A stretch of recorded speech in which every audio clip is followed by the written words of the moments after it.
Hi guys, James at Rampant Lion Reviews again for you today with another beer review. For this one, we are going to have a look at another collaboration beer. So this one is half Swedish on the home side, half American on the away side. The Swedish brewery has featured on the channel a good number of times before, and I've had some really nice beers from them. But the American brewery is one that is very new to me. Although that said, the two guys behind this brewery have considerable brewing pedigrees behind them. So I'm curious to see what this collaboration has in store for us. So hopefully it's another good beer, hopefully it makes for an interesting review, and I hope that you guys enjoy my take on this one as well. So yeah, for this review then, for the Swedish side of things, we are going to head to Karlstad in Värmland, and we're going to have a look at another beer from 10 Hands Brewing. So this particular beer is called the Telepathic Rainbow Alligator. It comes in at 7% ABV, and this one is another New England hazy IPA, a style which this brewery is known for, of course. But the beer is brewed in collaboration with a Recycled Brewing Company who come from Brandon in Florida over in the US. So yeah, curious to see what this has in store for us, like I said. But this beer was released as part of the Local Småskalig assortment through Systembolaget here in Sweden for August of 2021. And yeah, you know, this was one of these ones where I just saw the name of it and I thought, you know, I have to have a go at that beer actually. Yeah, the Telepathic Rainbow Alligator, you know, you can't really go wrong with that. But yeah, let's see how we get on with this one then. Gonna be nice to try another beer from 10 Hands Brewing, and also cool to introduce Recycled Brewing to you at a very early stage in their history as well. So let's go for it. So, as always with my reviews then, I'll tell you a little bit about the breweries involved here before we taste the beer. If you want to get straight to the tasting, just fast forward. All the usual links are in the video description below. That's the brewery websites, the link to my other reviews that I've done from 10 Hands Brewing, and my future reviews that hopefully I can do from Recycled Brewing Company. This is the very first time I'm encountering them, as I mentioned, but there's all the usual social media down there. If you want to see more reviews, do please consider subscribing to the channel. The whole channel, of course, has a geography-based tagging system, so you can go into the homepage and search for beer based on country, city, state, county, province, prefecture, whatever it is you happen to be interested in. Do check out the playlist of beers from different countries. There is one there for all the Swedish beers I've reviewed for you, and another one for all the American beers I've reviewed for you. Swedish one is added to all the time, the American one is added to whenever I get the opportunity. But as always, please do get in touch and let me know some of the other beers and breweries that you guys would like to see me review. It's always great to hear from you guys that are watching the videos, and the support that you show the channel is hugely appreciated. So anyway, on to my brewery notes then, to tell you a little bit about the breweries, and as we always do, we'll start off with the home brewery. So 10 Hands Brewing then. So as I've mentioned to you already, 10 Hands Brewing are based in Karlstad on the banks of Vänern, one of the great Swedish lakes in Värmland County, kind of to the northeast of Gothenburg, Göteborg on the west coast, and the company was founded by a group of friends. So the 5 friends behind this company are Robert Hedl, Johan Eklund, Fredrik Steen, Johan Larsson and Jan Karlsson. Each of these guys own a 20% share of the company, which was founded officially back in November of 2018. But all of them have some brewing experience, but it's Johan Eklund who is the main brewer. But they released their first beers in March of 2019. And the very first one that they did was an IPA called Firstborn, which I would love to try. I say this in every video, but I would love to see them actually release Firstborn through Systembolaget with that original recipe. And that year in 2019, they produced around 20,000 litres. But they started releasing their beers through Systembolaget in 2020, and as of August 2021, when I'm reviewing this beer for you, these guys have produced around 45 different kinds of beer, according to Untappd. Now, these guys are known mainly for their New England hazy IPAs, but we have had Imperial Stouts from them. I think they've released 2 Imperial Stouts now, and we've also reviewed a sour beer from them here on the channel as well, actually.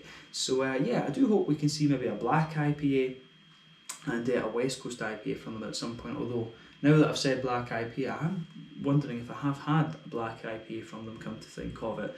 But yeah, definitely a nice brewery, 10 Hands, and I think one of the ones that we'll see evolving quite a little bit over the next little while here in Sweden. So if you get the chance to try some of their beers, then I highly recommend that you do. But that's it for your history section of 10 Hands Brewing. If you want to learn a little bit more about these guys, you can check out the brewery website, you can follow them on Facebook and Instagram to keep up to date with all the latest goings on, and you can of course check out the Rate Beer, Untappd and Beer Advocate pages to learn a little bit more about all those different beers that they've done. The only other thing I should say is that 10 Hands comes from the fact there's 5 guys in it, so 10 Hands. That's literally where they get the name from in this one. But anyway, on to the American side of things then. Recycled Brewing Company.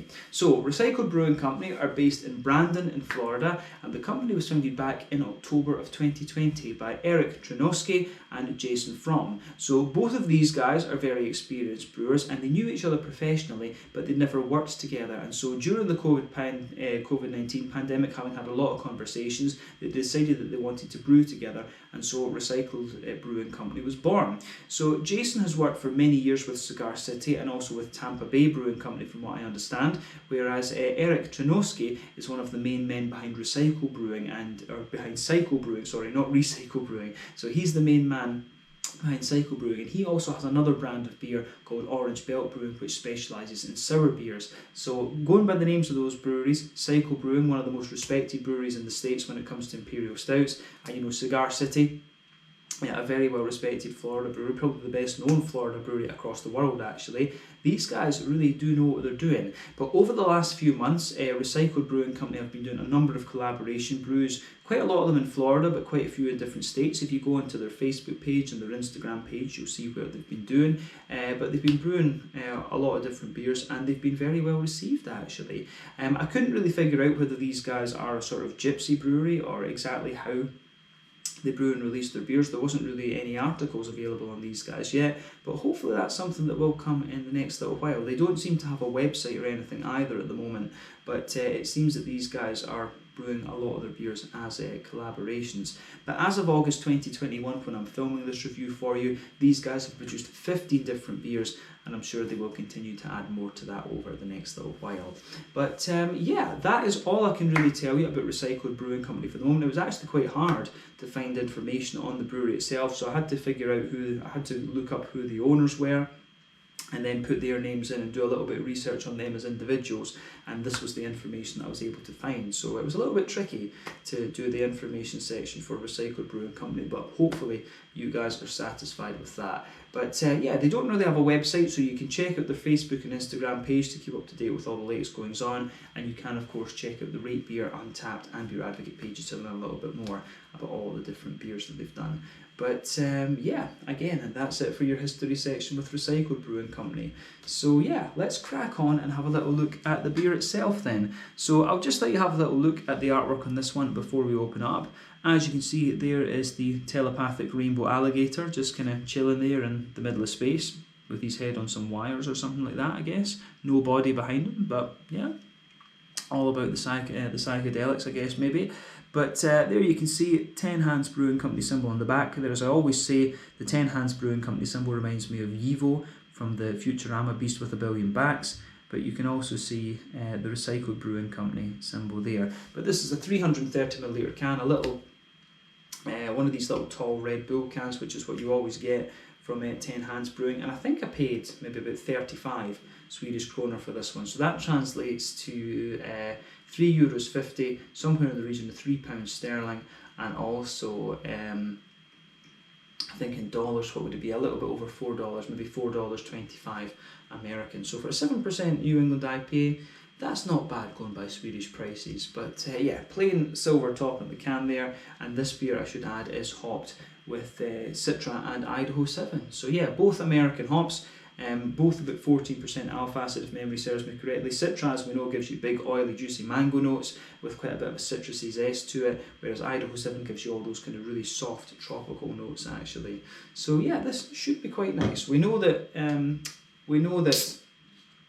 Hands Brewing are capable of doing a very nice New England IPA, so we'll need to see what they do when they join up with Recycle Brewing. I think this is going to be very interesting. But yeah, let's get this guy out and into the glass then. So this, I think, should be very good. So yeah, there we go. Let's see then. Let's see. So this one looks pretty much as you would expect from a New England IPA, to be honest with you. So as you can see, the beer itself has poured with I would say a 2/3, quite bumpy cream coloured head there. I wouldn't say that's perfect white. I think it is more of a kind of creamy colour that you're getting out of this one. But yeah, 1 or 2 big bubbles sticking towards the side of the glass, a few little ones going up towards the bottom of the head there. But I mean, overall, it looks pretty nice. So in terms of colour with this beer, I think this one is definitely a very bright yellow kind of mango juice colour. I always like comparing the New England IPAs to different fruit juices, as you'll know if you've watched the channel for any length of time. But remember, the colour of your beer depends on 1, the type of malts that you use, that determines the magnitude of the colour, or the EBC normally, and 2, the length of your wort boil is going to play a role as well. The longer you boil the worts, the more the sugar's caramelised, thus you get a darker colour of beer. But a New England IPA like this one will undergo a boil of probably 90 minutes, which is fairly standard. If you put any adjuncts into the beer or you barrel age it at all, that's also going to affect the colour, but you don't really have to care about those variables when it comes to IPAs normally. Usually that is reserved for sour beers, of course. But yeah, I think that is everything we can really say about the colour of this one, to be honest. In terms of its haziness and things, for a 7%, the level of haze in that is pretty impressive. It's not the soupiest and gloopiest I've come across, but the level of haze is pretty decent. So remember, the level of haze depends on the yeast, but mainly on the wheat content and the oat content, and this can vary from brewery to brewery, recipe to recipe, and so on. There's no kind of real rule about it, in fact. So yeah, I think the way that this goes together is very, very nice actually. So yeah, certainly looks the part. So yeah, nothing untoward about this one in terms of appearance when you consider what style the beer is. So yeah, let's have a look at the aroma then and see how we go on. Curious to see what this one has in store for us. Yeah, now it actually smells very, very similar to what we've had from 10 Hands before. So it's got I would say definitely though it leans towards the kind of softer tropical fruit side of things, but the malt base and the yeasty components and things really shine through quite nicely on this beer, I have to say. So yeah, the way everything kind of fits together on this one, I think, is pretty damn solid actually. So yeah, I don't think we really need to say too much else about the about first impressions. It's got a little bit of everything there. As I've told you in previous New England reviews, for me there's 6 directions for these beers. You know, farmhousey and yeasty, rye leaning and grainy, wheaty and bitey, oaty and creamy, sort of barley malt leaning and bready, and they can also be kind of quite brown sugary and sweet as well actually. So yeah, I like how this beer comes across, and quite often as well you get many of these characteristics displayed, and this one actually comes across as quite well balanced. You get a really nice kind of creaminess out of it, big oaty creaminess, some nice kind of sweet brown sugary elements as well, and you also get a wee bit of the wheaty bitiness, which is kind of interesting. So yeah, quite a few things going on in this one actually. Yeah, the malty side of things in this one, I keep getting these little fruit flies around, it's annoying, but yeah, the way that everything fits together in this one is pretty nice actually, and not really surprising if you know 10 Hands Brewing and you know the style of beer. So let's try and break down that aroma for you and describe it a wee bit more kind of succinctly, I guess we could say. So yeah, I mean, in terms of the kind of the malty backbone of this one, it's kind of what you'd expect. So there's a soft white bready character forming the backbone of the beer. So that's the barley malt, that's there. But I think the wheat really thickens this out in this one. I think the more that I smell of this beer, the more sort of wheaty leaning it becomes. So you can smell that big wheaty character in the nose. There's certainly a wee bit of bitiness to it at the back of the nose as well. And you can smell quite a sort of thick, oaty, kind of creamy kind of thing, and a wee bit of a kind of oily, there's a good bit of a kind of oily, kind of Werther's Original brown sugary type note to this one. It is a kind of butter candy, butterscotchy sort of thing, I would say, rather than being, rather than being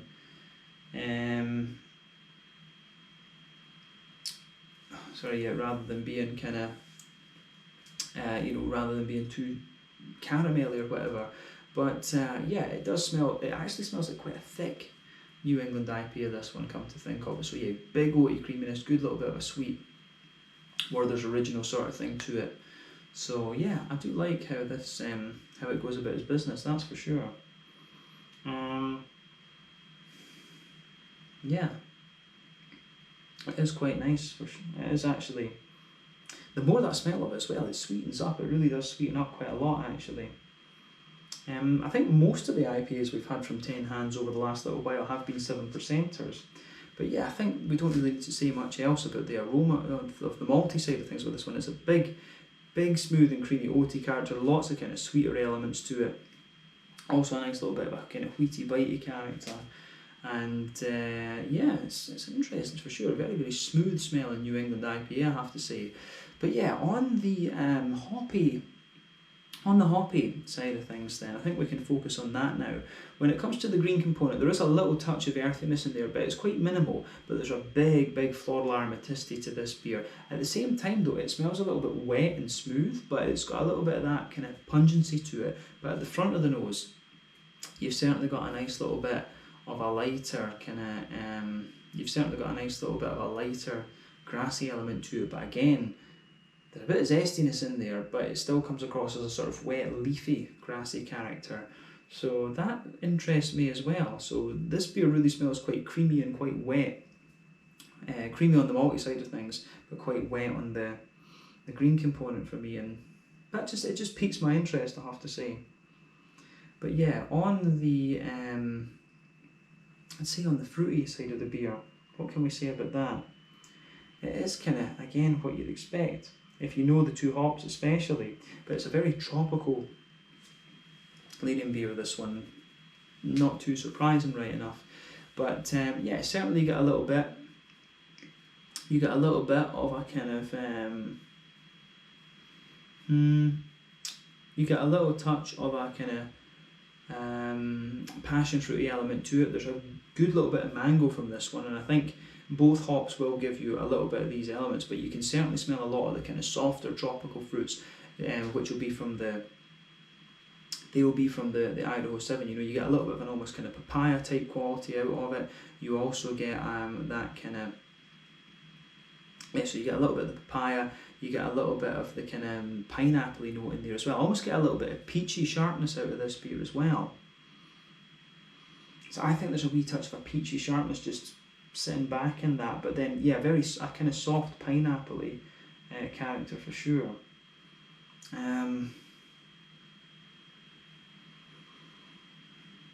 Yeah, it's really interesting how that all pieces together, but the fruity characters come across as really wet and juicy, but at the tip of the nose you do get quite a little bit of a kind of lemony zest, maybe very slightly limey, and I think that's one of the characteristics of the Citra. Citra's always got that kind of lemon limey type character to it, and you can pick that up. You do pick that up kind of quite a lot in this one actually.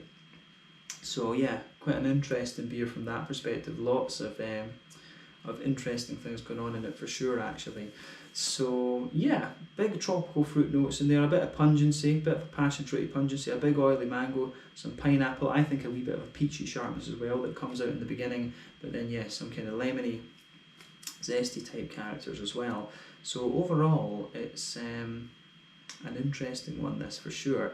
But yeah, I'm curious to see how it comes across, how all these things translate into the flavour. So as I always say, take a little bit of time to ponder over the aroma of the beer before you get stuck into it, but I think it is time for us to try this one now. So this one is the Telepathic Rainbow Alligator, a collaboration between 10 Hands in Karlstad in Värmland here in Sweden and Recycled Brewing Company from Brandon over in Florida in America.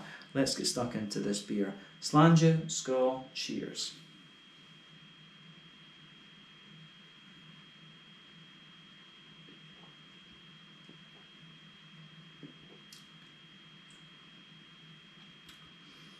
Yeah, it's another just very, very solid New England IPA, and I mean, this is kind of what I've come to expect to 10 Hands. These guys are pretty damn solid at this style, so I'm not surprised. It's interesting, it smelled like it was going to be really, really thick, And it does have a fair bit of thickness to it, but it still has that typical kind of Nordic cleanliness that I always talk about.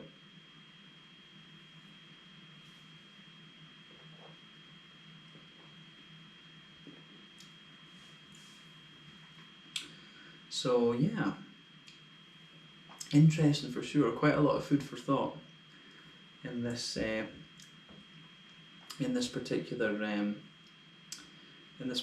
one. But it is a really solid beer actually. The same.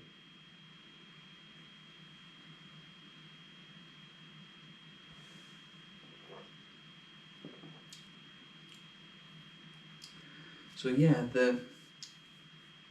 I think the more that I drink of this beer as well, the more kind of oily and sort of sweet that it gets.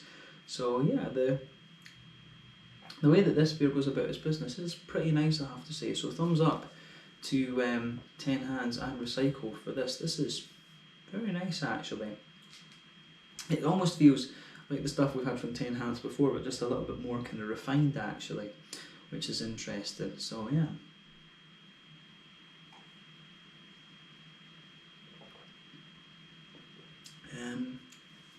But let's try and break the flavour of this down then for you a little bit and just describe it for you. So straight away across the middle third of your palate you get a nice kind of smooth, you get a nice little bit of a smooth white bready character in there. Now the bready character, it isn't so sort of light and airy in a sense, it's almost like a slightly wetter and more dense bread in a sense, and as I say, that's the backbone of the beer. The further you go into the aftertaste with it, you can feel you do get a few kind of grainy elements there, and this is in both the middle third and the back third of your palate. So I really like how this, how that side of things goes together. It gets more and more grainy the further you go into the aftertaste with it. But yeah, wet white bread, a little bit of graininess in there, good little bit of bread crust. I like that for sure.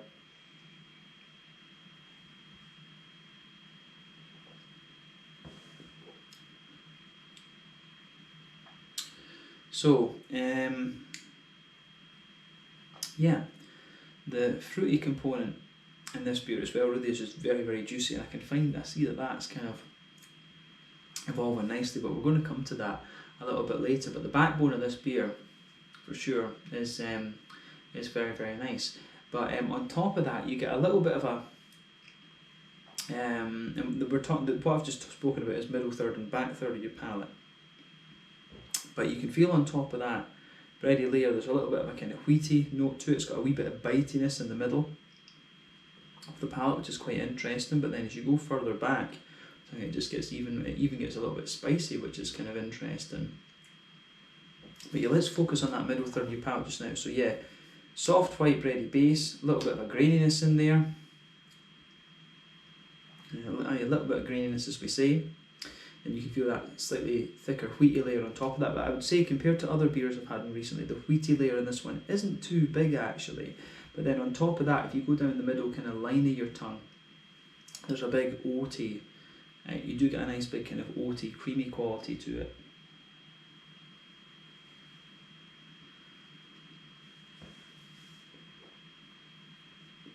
So I think that the oaks in this beer as well actually are very, very smooth, but they're also very light and almost slightly sweet. But down that middle kind of line of your tongue, you can feel it gets really, really thick, and then as you move towards the, as you move out towards the sides of the palate, you can feel it just sort of sweetens up a little bit too. But in the dead centre of your tongue, you've got a nice little circle there, and you've got a nice little circle there, and you get a nice kind of sweet. You can feel a little bit of a kind of Werther's original butter candy sort of thing sitting there, but in the dead centre of that, you've got a bit more of a kind of oily. You do have a bit more of a kind of oily, almost slightly sweet caramel there, but yeah, a lot of kind of big, thick Werther's original kind of butter candy qualities coming out of this one. But I think that covers the middle third of your palate. But as you go to either end of that middle third of your palate, you certainly get a wee bit of a kind of bread crusty element there. But let's focus on the back third of your tongue before we look at the other areas of the beer. So border region between middle third and back third of your palate, again you get a little bit of a bready build up in there, some nice bread crusty notes. Then the base of that kind of back third of your palate is kind of bread crusty. It's a little bit more kind of, a little bit bread crusty, a little bit more of a kind of the wet white bread that I was talking about. The wheat feels a little bit thicker on the back third of your palate, and it's also got a wee bit more bitiness as well. You get a little touch of the oats, but then on top of all of that, you've got the more kind of airy, yeasty side of things coming out of the beer.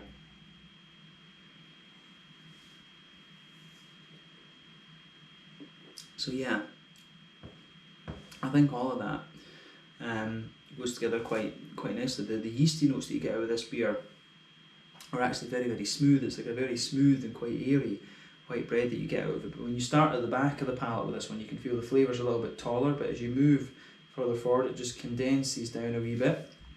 And as you go into the middle third of the palate, the flavours are a bit more kind of squashed together. And yeah, I think all of that just goes together very, very nicely actually. So yeah, I do like that about this beer for sure.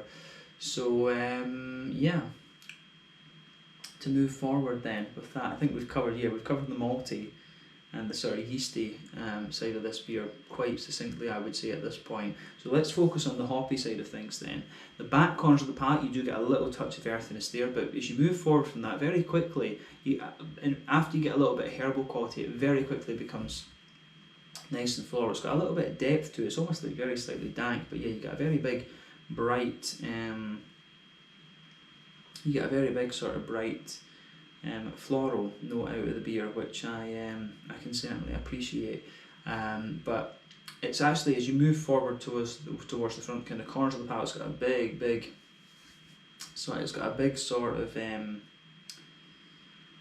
bright, it's got a big sort of spicy floral aromaticity to it, which I do like. I think you get quite a bit of spiciness out of this, but remember, both of these hops are high alpha acid hops. They're 14%, but the New England IPA really relies on late addition hops, which are not going to give you the same bitterness. I mean, as you go through the wort boil, the early addition hops are the ones that are going to give you the most bitterness, and as you go through it, you get a trade-off from bitterness over to flavouring, flavour and aroma. And New England IPAs rely a lot more on those late addition hops. But still, with this one, you do get a wee touch of spiciness on the front kind of corners of the palate, but round the front curve of the tongue, the beer is lighter and grassy. It's got a little bit of zestiness to it, and you get a bit of that almost kind of wet.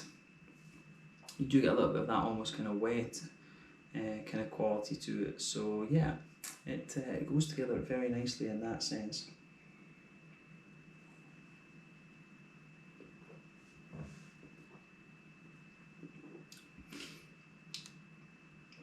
So yeah,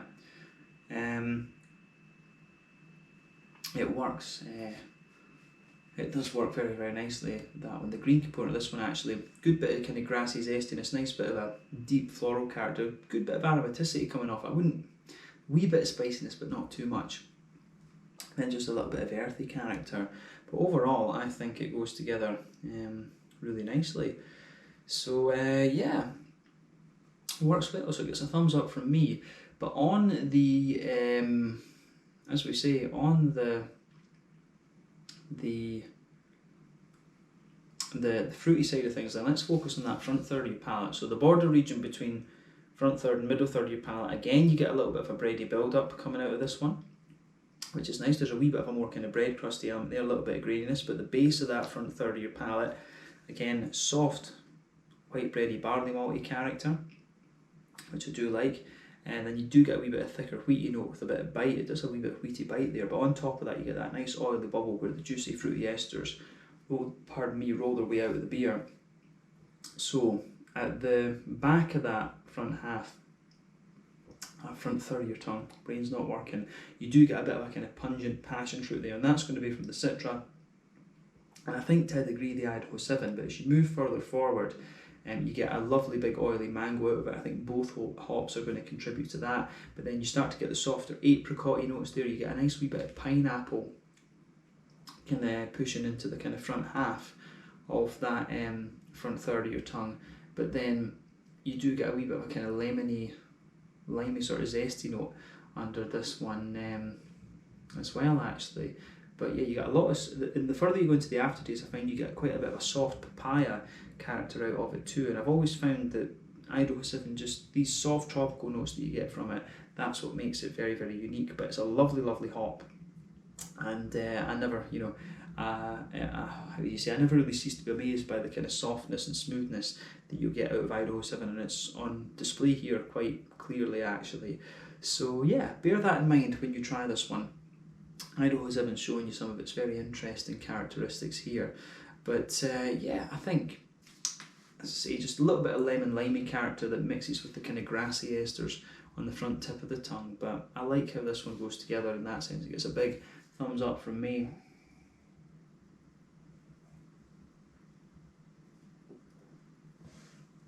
So yeah, fruity side of things. The fruity side of things just is really nice and very smooth actually, and again I like that, and it gets a wee bit more zesty the further you go into the aftertaste too. So this is quite an interesting New England IPA compared to the other ones we've had from 10 Hands in the past. It just, as I say, strikes me as being a little bit more refined, but I think going forward, if they can keep up this sort of standard, they'll really be on to something. But the 10 Hand beers that we've had before have been solid, and I certainly look forward to trying a few of Recycled Brewing Company's own beers at some point when I do get the chance. But yeah, interesting stuff for sure. But let's round off the review with the mouthfeel then. So overall, I would say the mouthfeel is quite, it's mid-bodied, kind of maybe pushed towards the top of mid-body. The carbonation is very smooth. I do find that this beer has quite a bit of an oily character, but also a good little bit of creaminess behind that as well, which is kind of interesting. But on the hoppy side of things, I think it's I think this beer is a fairly standard 30 IBUs, maybe 35. As I say, you get a little bit of zestiness on the green component, which is interesting. But malt base, as we said, is very, very smooth. It's got a bit of a thicker note to it as well, and a wee touch of sweetness, as we mentioned, but also some really soft tropical fruit notes and a wee bit of a kind of citrusy, zesty character. But overall, I think this is a really, really nice beer once again. So thumbs up to both 10 Hands and Recycled Brewing Company for this one. A really interesting collaboration. And I do have to compliment them on the choice of name for this beer as well, the Telepathic Rainbow Alligator. So yeah, I think I might need to keep this can actually. I do like random stuff like that, but there we are.